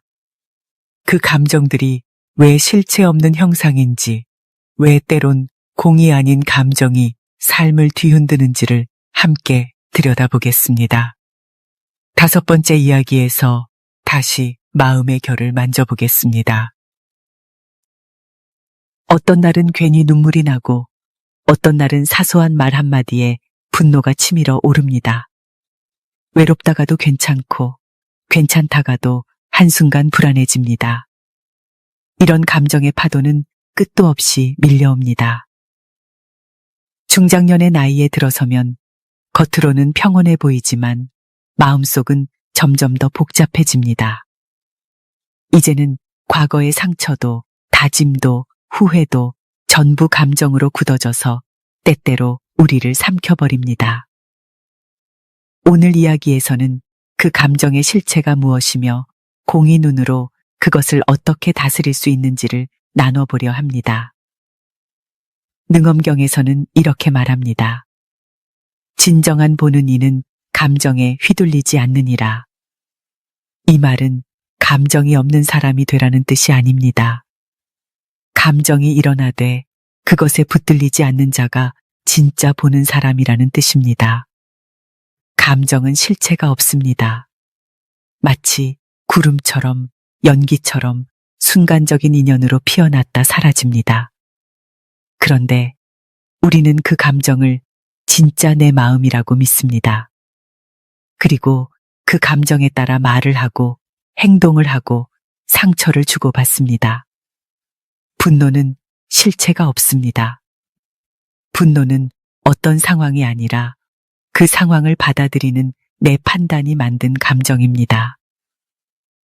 예를 들어 누군가가 나를 무시했다고 느꼈을 때 그 말이 나에게 상처를 줬다기보다 무시당했다는 생각이 감정을 만든 것입니다. 감정은 생각에 뿌리를 둡니다. 그런데 그 생각 자체가 고정된 실체가 아니라면 그 감정도 또한 공한 것입니다. 한 보살님이 있었습니다. 자식이 힘든 시기를 지나고 있었는데 매일 전화 한 통 없이 지내는 자식에게 섭섭함과 분노가 쌓여만 갔습니다. 내가 평생 어떻게 키웠는데 그녀는 매일 화를 사귀며 살았고 어느 날 참다 못해 아이에게 폭언을 하고 말았습니다. 이후 그 자식은 연락을 끊었고 그녀는 깊은 후회 속에 빠졌습니다. 저는 조용히 말씀드렸습니다. 그 감정은 진짜가 아닙니다. 그것은 흐름입니다. 그때의 생각, 그때의 기대, 그때의 실망이 만들어낸 하나의 구름입니다. 공입니다. 그것을 진짜라고 믿지 마세요. 그 말에 그녀는 조용히 고개를 끄덕이며 관세음보살을 3000번 염송하겠다고 다짐했습니다. 감정이란 조건 따라 생겨난 인연입니다. 누군가의 말, 어떤 사건, 마음속 상처, 오래된 기억, 그것들이 모여 하나의 파도를 일으킵니다. 그런데 그 파도는 결코 바다가 아닙니다. 감정은 마음의 일부일 뿐 나의 전부가 아닙니다. 공을 아는 이는 그 파도가 밀려올 때 함께 밀려가지 않습니다. 다만 그 파도를 바라보고 파도의 바닥이 바다와 연결되어 있다는 것을 압니다. 감정도 결국은 마음이고 마음은 늘 변하며 변한다는 그 성질이 바로 공입니다. 그래서 감정을 억누르는 것이 수행이 아닙니다. 감정을 없애는 것이 공을 아는 것도 아닙니다. 진짜 수행은 감정이 일어나는 것을 허용하되 그 감정에 끌려가지 않고 그것을 바라볼 수 있는 자리를 확보하는 것입니다. 관세음보살을 염하는 것이 바로 그 자리를 만들어주는 힘입니다. 감정이 일어날 때 관세음보살하고 이름을 부르면 그 이름은 흔들리는 마음을 잠시 멈추게 합니다. 그 이름은 물결 위에 던진 한 점 돌처럼 파문을 가라앉히고 다시 중심을 되찾게 합니다. 슬픔도 마찬가지입니다. 누군가를 잃은 슬픔, 기대가 무너진 슬픔, 자기 자신에 대한 실망. 그 모든 감정들은 어쩌면 꼭 한 번은 겪어야 할 통로입니다. 그러나 그 통로에서 멈추지 말고 그 너머를 바라보는 것이 공의 시선입니다. 슬픔의 바닥엔 항상 연민이 있습니다. 공을 아는 이는 그 연민으로 자신을 품고 타인을 이해하며 슬픔마저도 자비의 씨앗으로 바꿔냅니다. 예를 들어 누군가가 나에게 상처 주는 말을 했다고 합시다. 그 순간은 괴롭고 분노가 일어날 수 있습니다. 하지만 이 감정은 실체가 없다. 이 말도 인연이고 이 느낌도 흐름일 뿐이다라고 중얼거리며 관세음보살을 염하면 신기하게도 감정이 지나갑니다. 그 말이 내 중심을 무너뜨릴 힘이 없다는 것을 알게 됩니다. 공은 감정을 없애는 것이 아니라 감정의 자리를 비우는 것입니다. 능엄경에서 말하듯 감정에 휘둘리지 않는다는 것은 차가운 사람이 되라는 것이 아닙니다. 오히려 더욱 따뜻한 사람이 된다는 뜻입니다. 감정에 흔들리지 않으니 타인의 감정에도 쉽게 흔들리지 않고 내 마음도 더 깊은 자비로 채울 수 있기 때문입니다. 그것이 공의 힘입니다. 감정은 때로 나를 지키는 듯하지만 대부분은 나를 갉아먹습니다. 왜냐하면 그 감정들이 실체가 있다고 믿기 때문입니다. 수행자는 그 믿음을 놓는 사람입니다. 이 감정도 공이다 라고 알아차리는 순간 우리는 더 이상 그 감정과 싸우지 않습니다. 다만 함께 흘러가게 둡니다. 그리고 그 흐름이 멈추었을 때 우리는 한층 더 고요하고 단단한 자리에 서 있습니다. 다음 이야기에서는 공이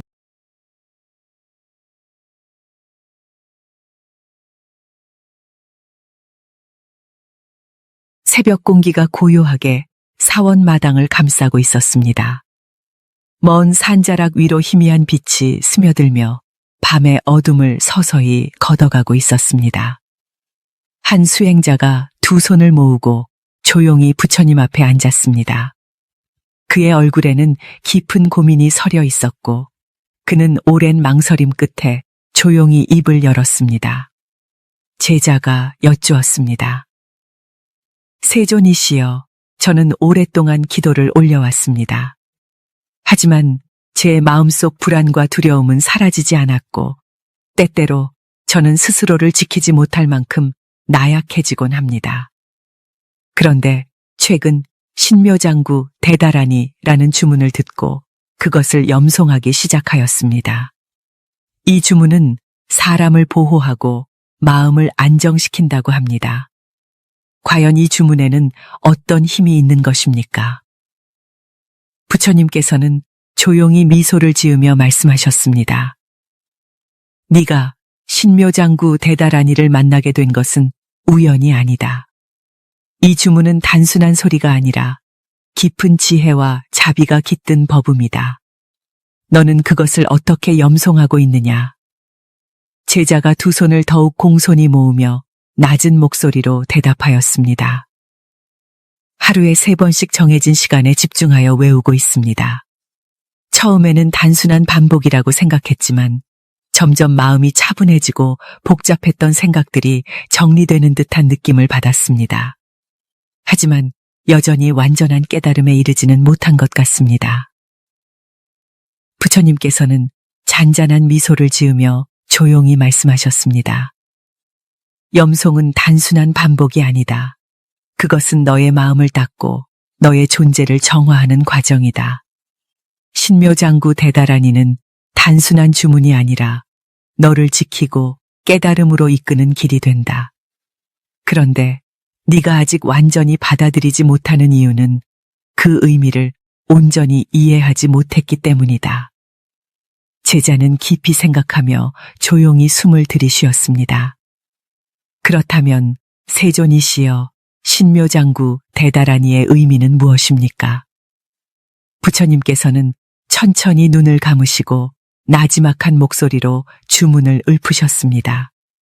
나모 라다나 다라야야 나막 알리악 바로기제 세바라야 보디 사다바야 마하 사다바야 마하 가로니가야 옴 살바 바예 수다나 가라야 다사명 나막 가리다바 이미리타 야 주라 주라 마라 미마라 마하 가리구 가라야 훔 살바 다타 아가다야 사바하. 부처님께서는 주문을 읊은 후 조용히 눈을 뜨며 말씀하셨습니다. 이 주문은 대자대비의 관세음보살께 귀의하며 모든 중생의 업장을 소멸하고 근심과 두려움을 씻어내는 힘을 지니고 있다. 너는 이 주문을 외울 때 그저 소리를 내는 것이 아니라 그 의미를 온전히 이해하며 염송해야 한다. 제자는 깊이 생각하며 조용히 고개를 끄덕였습니다. 그렇다면 세존이시여, 이 주문을 올바르게 염송하는 방법은 무엇입니까? 부처님께서는 손을 펼쳐 보이며 말씀하셨습니다. 첫째, 너의 마음이 고요해야 한다. 주문을 외울 때 탐욕과 분노, 어리석음이 너를 지배하고 있다면 그 힘이 제대로 전달되지 않는다. 너의 마음이 깨끗해야 한다. 둘째, 신뢰해야 한다. 주문은 단순한 문장이 아니다. 너의 믿음이 깊을수록 그 힘이 너에게 더욱 강하게 작용할 것이다. 셋째, 공덕을 쌓아야 한다. 주문을 염송하는 것은 너만을 위한 것이 아니라 모든 중생을 위한 것이다.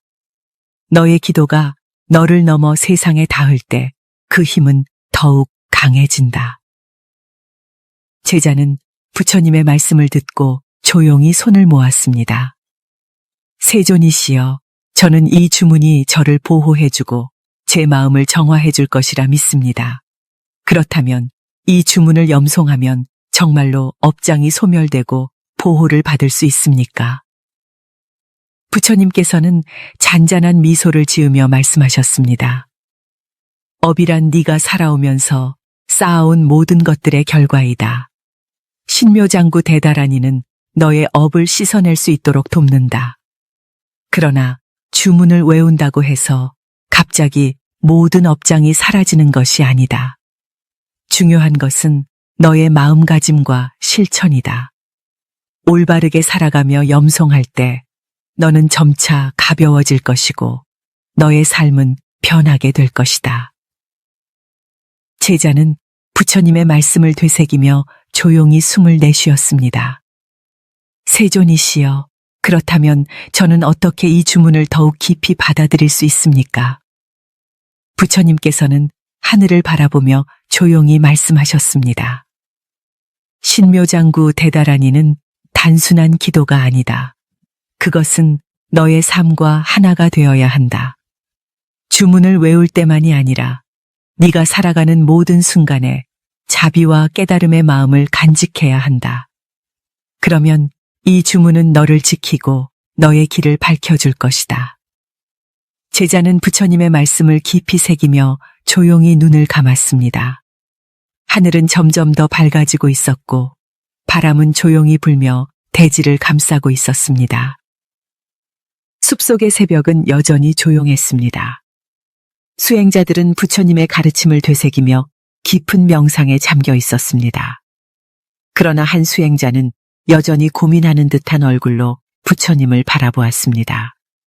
제자가 여쭈었습니다. 세존이시여, 저는 신묘장구 대다란 이를 염송하며 마음의 안정을 느끼고 있습니다. 하지만 여전히 이 주문이 어떻게 만들어졌으며 왜 특별한 힘을 가지는지 궁금합니다. 이 주문의 유래와 힘에 대해 가르쳐 주십시오. 부처님께서는 조용히 미소를 지으며 말씀하셨습니다. 그대는 밤하늘의 별을 본 적이 있느냐? 제자가 대답했습니다. 네, 세존이시여. 밤하늘의 별들은 수없이 많으며 저마다 빛을 내고 있습니다. 부처님이 다시 물으셨습니다. 그렇다면 별이 하늘에 그냥 존재하는 것이냐? 아니면 그 이전부터 형성된 것들이냐? 제자는 잠시 생각하다가 대답했습니다. 별들은 오랜 시간에 걸쳐 만들어졌으며 그 빛이 우리에게 도달하기까지도 시간이 걸립니다. 부처님이 조용히 말씀하셨습니다. 그렇다. 신묘장구 대다라니 또한 그러하다. 이 주문은 단순한 말이 아니라 무한한 세월 동안 중생을 위해 이어져 내려온 지혜의 빛이다. 관세음 보살께서 중생을 구제하기 위해 설한 이 주문은 단순한 소리가 아니라 대자대비의 원력이 담긴 진언이다. 제자는 깊이 생각하며 물었습니다. 그렇다면 관세음 보살께서는 이 주문을 어떻게 중생에게 전하셨습니까? 부처님께서는 조용히 손을 모으시고 부드러운 음성으로 말씀하셨습니다. 관세음 보살은 중생이 겪는 고통을 보고 깊이 슬퍼하셨다. 사람들은 태어나면서부터 업을 짊어지고 살아가며 탐욕과 어리석음 속에서 길을 잃는다. 관세음 보살께서는 이러한 중생들을 구제하기 위해 신묘장구 대다란 이를 설하셨다. 이 주문을 염송하는 자는 스스로의 업장을 소멸하고 모든 두려움에서 벗어날 수 있다. 제자는 놀란 듯 물었습니다. 세존이시여, 그렇다면 이 주문을 염송하는 것만으로도 업장이 소멸된다는 것입니까? 부처님께서는 조용히 고개를 저으셨습니다. 신묘장구 대다란 이를 외운다고 해서 그 순간 모든 업장이 사라지는 것은 아니다. 그러나 이 주문은 너의 마음을 정화하고 깨달음으로 가는 길을 밝혀준다. 너의 업장은 네가 어떻게 살아가느냐에 따라 변화할 수 있다. 이 주문을 염송하면서도 네가 여전히 탐욕과 분노에 빠져 있다면 그것은 공허한 외침에 불과할 것이다. 제자는 고개를 숙이며 조용히 물었습니다. 그렇다면 신묘장구 대다란 이를 염송하는 가장 올바른 방법은 무엇입니까? 부처님께서는 조용히 대답하셨습니다. 첫째, 신심을 가져야 한다. 주문을 외우면서도 그것이 진정한 힘을 가질 것이라 믿지 않는다면 그 효과는 미미할 것이다. 둘째, 정성을 다해야 한다. 네 마음이 흩어진 상태에서 염송하면 그것은 단순한 소리에 불과하다. 셋째, 올바른 삶을 살아야 한다. 주문을 외우는 것만으로 깨달음을 얻을 수 있는 것이 아니라 네 삶 속에서 자비를 실천해야 한다. 제자는 깊이 고개를 끄덕였습니다. 세존이시여, 저는 이 주문을 통해 마음의 평온을 얻고자 합니다. 하지만 가끔은 두려움과 불안이 다시 찾아옵니다. 이 주문이 저를 보호해 줄 수 있습니까? 부처님께서는 조용히 미소 지으며 말씀하셨습니다. 그대는 밤길을 걸어본 적이 있느냐? 제자가 대답했습니다. 네, 세존이시여. 밤길을 걸을 때는 어둡고 길을 잃을 것 같은 두려움이 생깁니다. 부처님이 다시 물으셨습니다. 그렇다면 등불을 들고 있다면 어떠하겠느냐? 제자는 잠시 생각한 후 대답했습니다. 등불이 있다면 길을 볼 수 있고 두려움이 줄어들 것입니다. 부처님이 조용히 말씀하셨습니다. 그렇다. 신묘장구 대다라니는 마치 등불과 같다. 너는 여전히 밤길을 걸어가겠지만 이 주문을 염송하는 것은 네 앞을 밝히는 빛이 되어줄 것이다. 두려움은 사라지지 않을 수도 있다. 그러나 이 주문이 너를 보호하고 너의 길을 안내할 것이다. 제자는 부처님의 말씀을 듣고 조용히 손을 모았습니다. 세존이시여, 이제 저는 이 주문의 유래와 의미를 조금 더 깊이 이해할 수 있을 것 같습니다. 그렇다면 이 주문을 외우면 어떤 공덕을 얻을 수 있습니까? 부처님께서는 조용히 말씀하셨습니다. 이 주문을 올바르게 염송하는 자는 5가지 공덕을 얻게 된다. 첫째, 모든 두려움에서 벗어날 것이다. 둘째, 업장이 점차 소멸될 것이다. 셋째, 지혜가 밝아지고 마음이 고요해질 것이다. 넷째, 보호받는 힘이 생길 것이다. 다섯째, 깨달음의 길로 나아갈 수 있는 인연이 만들어질 것이다. 제자는 깊이 감사하며 부처님께 절을 올렸습니다. 세존이시여, 이제 저는 신묘장구 대다라니를 염송하며 더욱 정진하겠습니다. 이 주문을 통해 저뿐만 아니라 모든 중생이 보호받고 평온을 얻기를 바랍니다. 부처님께서는 조용히 고개를 끄덕이며 말씀하셨습니다. 그렇다. 이 주문을 외우는 것은 너만을 위한 것이 아니다. 너의 기도는 너를 넘어 세상을 위한 것이 되어야 한다. 그러면 이 주문의 힘은 더욱 커질 것이다. 그 순간 숲속의 바람이 부드럽게 불어와 수행자들의 얼굴을 스쳐 지나갔습니다. 제자는 깊은 감사의 마음을 담아 부처님께 절을 올렸습니다. 수행자들은 조용히 그 순간을 음미하며 신묘장구 대다라니의 유래와 그 힘을 가슴속에 새겼습니다. 사원 마당의 공기는 청량했습니다. 아침 해가 서서히 떠오르며 수행자들의 얼굴을 부드럽게 감싸고 있었습니다. 그러나 한 수행자는 여전히 깊은 고민에 빠진 듯한 얼굴로 부처님 앞에 앉아 있었습니다. 제자가 여쭈었습니다. 세존이시여, 저는 신묘장구 대다라니의 유래와 힘을 배웠습니다. 또한 이 주문이 중생을 보호하고 업장을 소멸시키는 길이라는 것도 알게 되었습니다. 하지만 저는 여전히 저의 번뇌와 감정에 흔들립니다. 신묘장구 대다라니를 통해 마음을 정화하고 더욱 평온한 삶을 살아가려면 어떻게 해야 합니까? 부처님께서는 조용히 미소를 지으며 말씀하셨습니다. 그대는 흐르는 강물을 본 적이 있느냐? 제자가 대답했습니다. 네, 세존이시여. 강물은 끊임없이 흐르며 때로는 맑고 때로는 흐려집니다. 부처님께서 다시 물으셨습니다. 그렇다면 강물이 맑아지기 위해서는 어떻게 해야 하겠느냐? 제자는 잠시 생각하다가 대답했습니다. 강물이 맑아지려면 불순물이 가라앉아야 하고 깨끗한 물이 계속 흘러야 합니다. 부처님께서 조용히 말씀하셨습니다. 그렇다. 마음도 그러하다. 내 마음속에 쌓인 번뇌와 집착이 불순물과 같다면 신묘장구 대다라니는 그 불순물을 가라앉히는 깨끗한 물이 된다. 하지만 중요한 것은 단순히 주문을 외우는 것이 아니라 네 마음을 다스리고 정화하는 과정 속에서 이를 받아들이는 것이다. 제자는 고개를 끄덕이며 조용히 물었습니다. 세존이시여, 그렇다면 신묘장구 대다라니를 통해 마음을 정화하는 방법은 무엇입니까? 부처님께서는 손을 펼쳐 보이며 말씀하셨습니다. 첫째, 내 마음속의 불순물을 알아차려야 한다.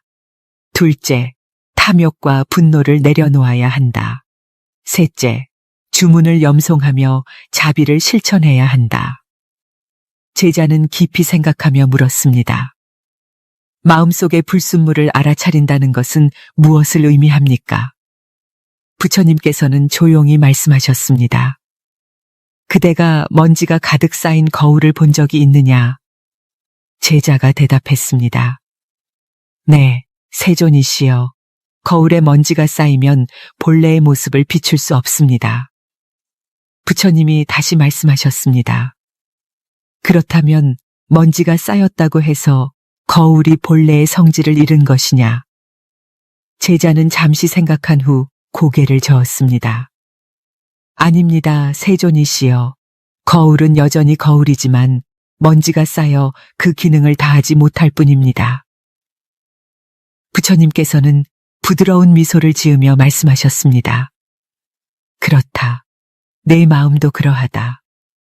너의 본래 마음은 맑고 깨끗하지만 탐욕과 집착, 분노와 어리석음이 쌓이면 그것이 흐려진다. 신묘장구 대달한 이를 염송하는 것은 그 먼지를 닦아내는 과정이다. 네가 먼저 네 마음속의 불순물을 알아차려야 그것을 씻어낼 수 있다. 제자는 깊이 깨달으며 조용히 물었습니다. 그렇다면 탐욕과 분노를 내려놓는다는 것은 어떤 의미입니까? 부처님께서는 조용히 말씀하셨습니다. 그대가 손에 모래를 쥐고 있다고 생각해 보아라. 손을 꽉 쥐면 어떻게 되겠느냐? 제자가 대답했습니다. 손을 쥐고 있으면 모래가 빠져나가지 않습니다. 하지만 손을 오랫동안 꽉 쥐고 있으면 손이 아파옵니다. 부처님께서는 조용히 고개를 끄덕이며 말씀하셨습니다. 그렇다. 탐욕과 분노도 그러하다. 그것을 붙잡고 있으면 네 마음을 짓누르고 결국 너를 고통스럽게 만든다. 그러나 그것을 놓아버리면 너는 더 이상 그것에 얽매이지 않고 자유로워진다. 신묘장구 대달한 이를 염송할 때 너는 네가 쥐고 있는 탐욕과 분노를 하나씩 내려놓아야 한다. 그러면 네 마음은 점차 가벼워질 것이다. 제자는 조용히 숨을 들이쉬며 부처님의 말씀을 되새겼습니다.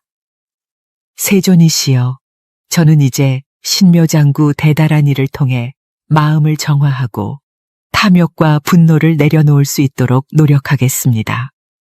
마지막으로 주문을 염송하며 자비를 실천하는 것이란 무엇을 의미합니까? 부처님께서는 부드러운 미소를 지으며 말씀하셨습니다. 그대가 등불을 본 적이 있느냐? 제자가 대답했습니다. 네, 세존이시여. 등불은 어둠 속에서도 빛을 내며 주변을 밝힙니다. 부처님이 다시 물으셨습니다. 그렇다면 등불이 빛을 비출 때 그것을 아껴야 하느냐? 제자는 잠시 생각한 후 대답했습니다. 아닙니다, 세존이시여. 등불은 스스로를 태우며 모든 이에게 빛을 나누어 줍니다. 부처님께서는 조용히 말씀하셨습니다. 그렇다. 신묘장구 대달한 이를 염송하는 것은 너만을 위한 것이 아니다. 네가 이 주문을 외울 때 그 힘은 너를 보호할 뿐만 아니라 너의 주변에도 영향을 미친다. 네가 자비로운 마음을 가지고 이 주문을 염송하면 너는 너 자신뿐만 아니라 모든 존재에게 빛을 나누어 주는 것이다.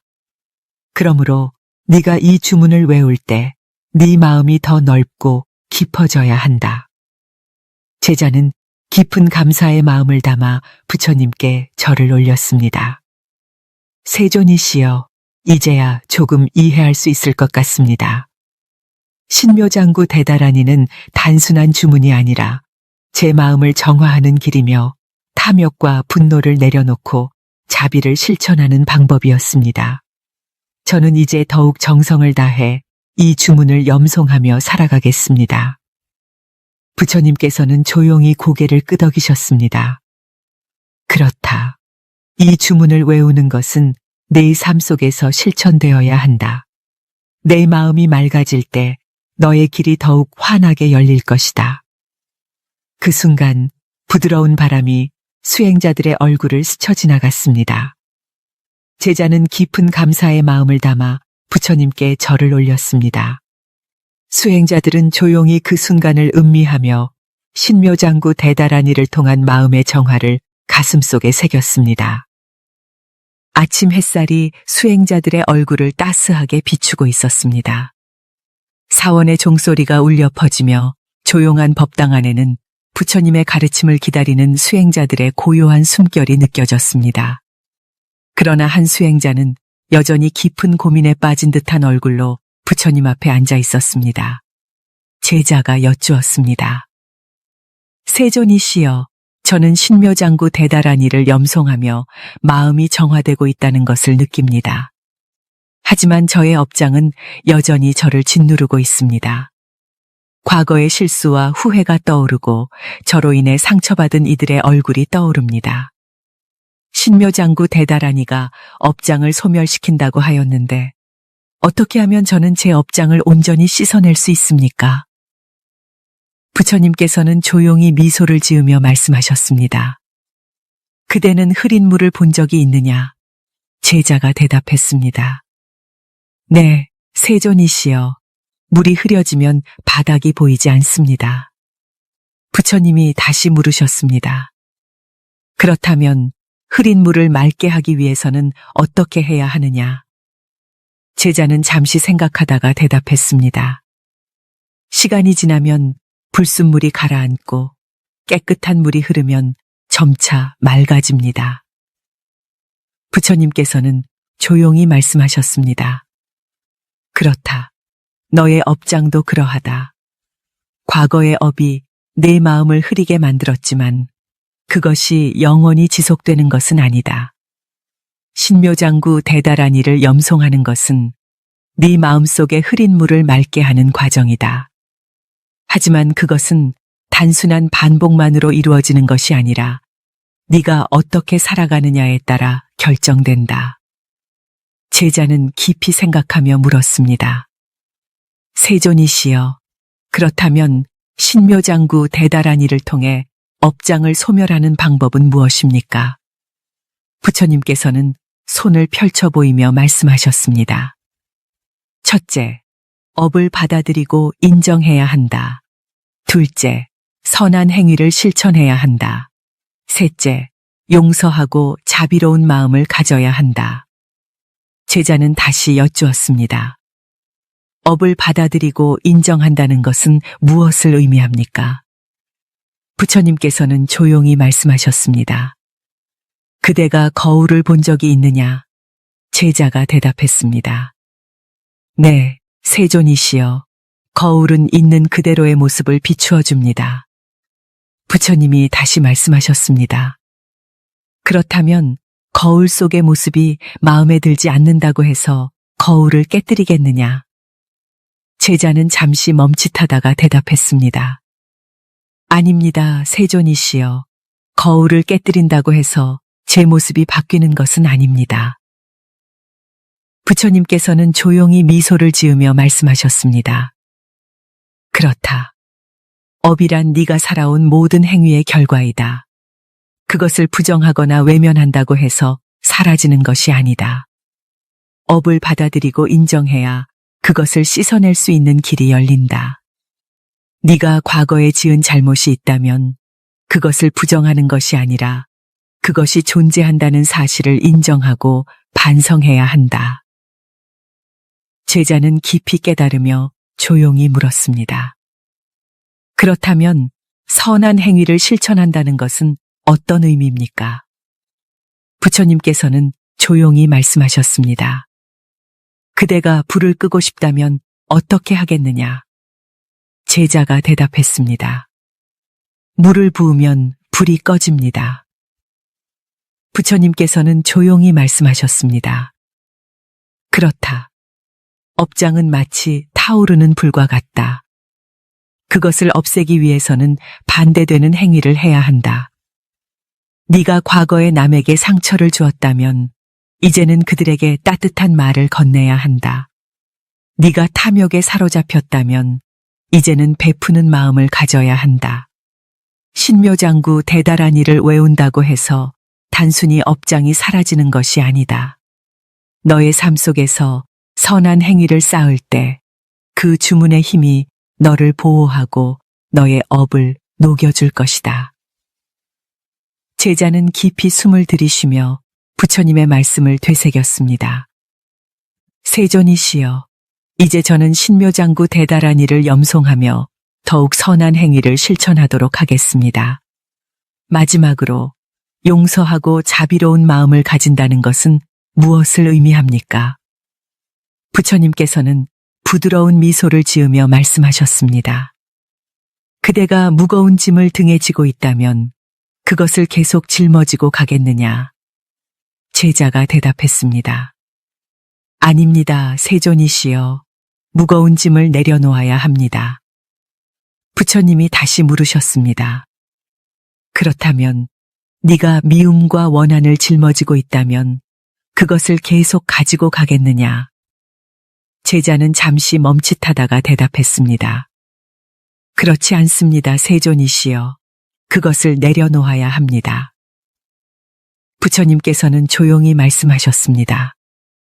그렇다. 너의 업장은 너 혼자만의 것이 아니다. 너를 미워하는 사람도 있고 네가 미워했던 사람도 있다. 그러나 미움과 원한을 내려놓지 않으면 너는 결코 자유로울 수 없다. 신묘장구 대달한 일을 염송하면서 너는 네 자신뿐만 아니라 너와 인연이 있는 모든 사람을 용서하고 자비로운 마음으로 감싸야 한다. 그때 너의 업장은 점차 사라질 것이다. 제자는 깊은 감사의 마음을 담아 부처님께 절을 올렸습니다. 세존이시여, 이제야 조금 이해할 수 있을 것 같습니다. 신묘장구 대달한 이는 단순히 업장을 씻어내는 주문이 아니라 제가 업을 인정하고 선한 행위를 실천하며 용서와 자비의 마음을 가질 때 비로소 진정한 힘을 발휘하는 것이었습니다. 저는 이제 더욱 정성을 다해 이 주문을 염송하며 살아가겠습니다. 부처님께서는 조용히 고개를 끄덕이셨습니다. 그렇다. 업이란 결코 너를 영원히 묶어두는 것이 아니다. 네가 어떻게 살아가느냐에 따라 그것은 소멸될 수도 있고 더욱 커질 수도 있다. 신묘장구 대달한 이는 너의 길을 밝혀줄 것이며 네가 올바르게 살아갈 때 너의 업장은 자연스럽게 사라질 것이다. 그 순간 부드러운 바람이 수행자들의 얼굴을 스쳐 지나갔습니다. 제자는 깊은 감사의 마음을 담아 부처님께 절을 올렸습니다. 수행자들은 조용히 그 순간을 음미하며 신묘장구 대달한 이와 업장의 소멸을 가슴속에 새겼습니다. 사원의 종소리가 잔잔하게 울려 퍼졌습니다. 아침 햇살이 사원의 지붕을 부드럽게 비추며 수행자들의 얼굴을 감싸고 있었습니다. 수행자들은 부처님의 말씀을 경청하며 깊은 명상에 잠겨 있었습니다. 그러나 한 수행자는 여전히 고민이 가득한 얼굴로 부처님 앞에 앉아 있었습니다. 제자가 여쭈었습니다. 세존이시여, 저는 신묘장구 대달한 일을 염송하며 업장이 점차 소멸되고 있음을 느낍니다. 하지만 저는 여전히 저의 삶이 크게 변하지 않았다고 생각합니다. 제가 더 나은 삶을 살기 위해서는 무엇을 해야 합니까? 신묘장구 대달한 일을 통해 공덕을 쌓을 수 있다면 어떻게 해야 합니까? 부처님께서는 조용히 미소를 지으며 말씀하셨습니다.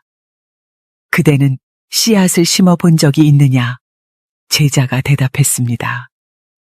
네, 세존이시여. 씨앗을 심으면 시간이 지나 나무가 자라고 열매를 맺습니다. 부처님이 다시 물으셨습니다. 그렇다면 어떤 씨앗이 좋은 열매를 맺겠느냐? 제자는 잠시 생각하다가 대답했습니다. 좋은 땅에 심어진 씨앗이 충분한 물과 햇빛을 받으면 건강하게 자라나 좋은 열매를 맺을 것입니다. 부처님께서는 조용히 말씀하셨습니다. 그렇다. 공덕도 그러하다. 공덕은 저절로 쌓이는 것이 아니라 좋은 땅에 씨앗을 심듯이 네가 어떤 마음가짐으로 행하느냐에 따라 결정된다. 신묘장구 대다란이를 염송하는 것은